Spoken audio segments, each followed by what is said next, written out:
Bonjour, je m'appelle Magali Roucaud, je suis réalisatrice de films documentaires.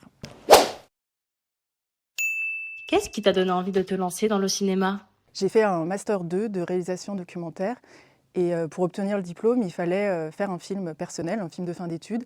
Et naturellement, j'ai décidé de faire ce film sur Saint-Didier au Mont-d'Or et filmer la transformation des paysages due à la disparition de l'activité agricole. Et pour moi, c'était vraiment l'occasion de plonger dans l'histoire de ma famille qui est à Saint-Didier depuis des générations, une famille de cultivateurs.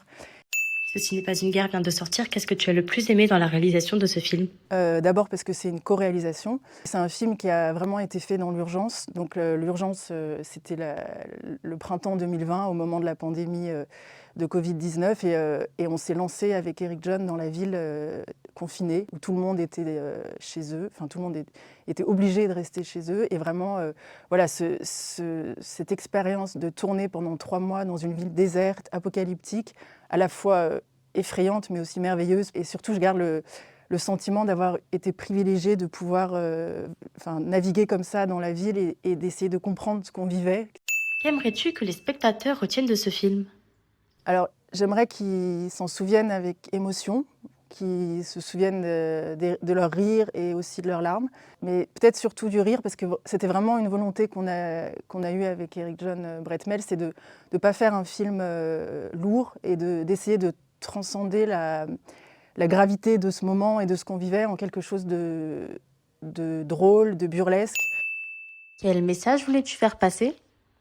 En fait, c'est un film où on a essayé de montrer l'importance des liens pendant les périodes de crise, les périodes dramatiques. Et j'aimerais que les spectateurs retiennent l'importance des liens qui permettent de survivre et de se sauver et de sauver les autres dans ces situations difficiles. As-tu d'autres projets à venir? Alors j'ai plein d'autres projets, plein d'idées en tête. J'ai déjà filmé mes grands-parents qui ont disparu maintenant et en fait j'aimerais reprendre le film que j'ai réalisé pendant mes études qui était un peu un brouillon, voilà, parce que j'apprenais, et faire un film sur l'histoire de ma famille, sur ces générations de cultivateurs qui se sont succédés à Saint-Didier au Mont-d'Or en filmant la maison de mes arrière-grands-parents qui est encore là.